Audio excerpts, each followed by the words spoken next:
अब चलिए 2 तक हम लोग चैप्टर को पार कर चुके हैं। तीसरे चैप्टर में अब हम लोग आए हैं। जो तीसरे चैप्टर में है 2 चर वाले रैखिक समीकरण।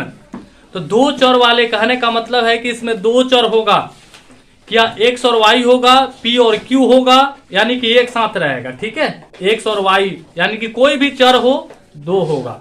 ठीक है ना।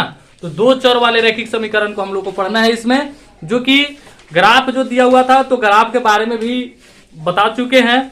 3.1 में जो है कि हम लोग जो है कि पढ़ना है ना, तो यहाँ पे समीकरण जो है कि बीजगणितीय रूप में लाना है और ग्राफीय रूप में भी लाना है ना। सबसे पहले बीजगणितीय रूप में ला देना है, उसके बाद में ग्राफीय रूप से हल करना है। ठीक है, इस क्वेश्चन में सभी में 3 गो क्वेश्चन है, तीनों क्वेश्चन में वही काम है। ठीक है, चलिए फर्स्ट नंबर क्वेश्चन को देखते हैं क्या कह रहा है।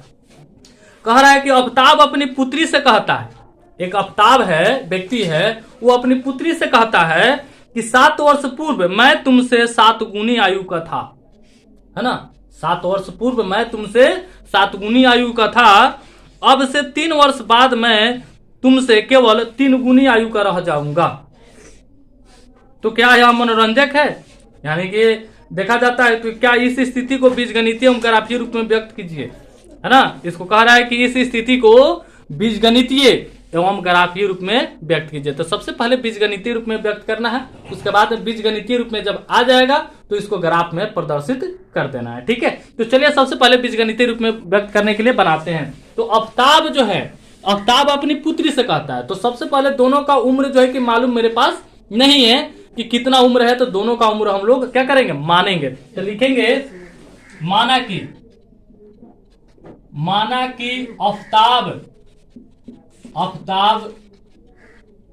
का उम्र बराबर क्या हो जाएगा, 100 वर्ष हो जाएगा। क्या हो जाएगा, 100 वर्ष।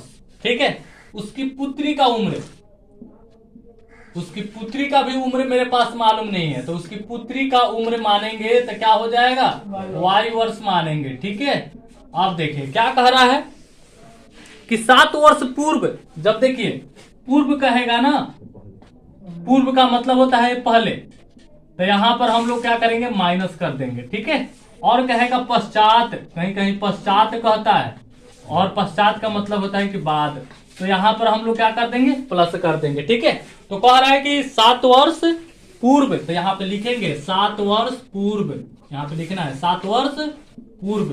तो 7 वर्ष पूर्व यानी कि 7 वर्ष पहले, तो 7 वर्ष पहले जो है कि लोग का उम्र कितना होगा, दोनों को घटा देते हैं, देखते हैं। तो अफ्ताब का उम्र क्या होगा, अफ्ताब का उम्र हो जाएगा x - 7 वर्ष। ठीक है, कितना हो जाएगा, x - 7 वर्ष। फिर उसकी पुत्री का उम्र कितना हो जाएगा, पुत्री का उम्र हो जाएगा y - 7, क्योंकि दोनों का 7 वर्ष पूर्व कह रहा है, तो दोनों का उम्र पहले होगा ना। ठीक है, अब कह रहा है कि 7 वर्ष पूर्व मैं तुमसे 7 गुनी आयु का रह जाऊंगा। ठीक है ना, तो यहां पर देखेंगे दोनों को पहले बराबर कर लेते हैं, x - 7 बराबर y - 7। ठीक है, ये अफ्ताब कहता है, किससे कह रहा है, अपनी पुत्री से कह रहा है कि मैं तुमसे 7 वर्ष पूर्व मैं तुमसे 7 गुनी आयु का था। किसके 7 गुनी, उसकी पुत्री के 7 गुनी। तो इसमें क्या हो जाएगा, 7 से गुना, क्योंकि ये अफ्ताब का उम्र है और ये किसका उम्र है, उसकी पुत्री का उम्र है, तो उसकी पुत्री का उम्र का 7 गुना कह रहा है। ठीक है, तो चलिए तो यहां पर इसको सोल्व कर लेते हैं। तो क्या हो जाएगा, x - 7 बराबर ही हो जाएगा 7y - 7 × 49। तो ये हो जाएगा x - 7y बराबर -49, इधर जाएगा तो प्लस हो जाएगा 7। तो ये हो जाएगा x - 7y बराबर हो जाएगा -42, यानी कि ये समीकरण कितना हो जाएगा, मेरा फर्स्ट हो जाएगा। ठीक है, अब आते हैं फिर क्या कह रहा है इसमें देखेंगे। फिर बाद में कह रहा है क्या चीज, कि 3 वर्ष बाद। ठीक है, क्या कह रहा है, 3 वर्ष बाद। चलिए यहाँ पे लिखेंगे 3 वर्ष बाद, 3 वर्ष बाद लिखेंगे। तो 3 वर्ष बाद अफ्ताब का उम्र क्या हो जाएगा, अफ्ताब का उम्र क्या हो जाएगा, x + 3 वर्ष। क्या हो जाएगा, x + 3 वर्ष। ठीक है ना, पुत्री का उम्र कितना हो जाएगा, पुत्री का उम्र हो जाएगा y + 3 वर्ष। ठीक है, अब देखिए अब ये 3 वर्ष हो गया, फिर इसको दोनों को बराबर कर लेते हैं, x प्लस 3 अब बराबर होगा y प्लस 3। तो ये किसका उम्र है? आफ्ताब का। और ये किसका उम्र है? उसकी पुत्री का।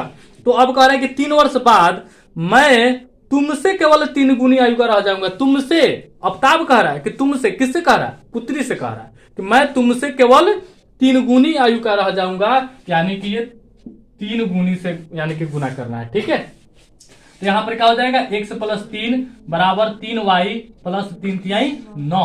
तो x माइनस 3y बराबर हो जाएगा 9 माइनस 3, यानी कि x माइनस 3y बराबर हो जाएगा 6। ये समीकरण कितना हो जाएगा? मेरा सेकंड हो जाएगा। ठीक है, तो अब इस समीकरण फर्स्ट को और समीकरण सेकंड को जिस तरह से ग्राफ जो है कि बताए थे ग्राफ में प्रदर्शित करने के लिए, उस तरह सब ग्राफ में क्या करना है? अब हम लोग को बैठा देना है, प्रदर्शित कर देना है।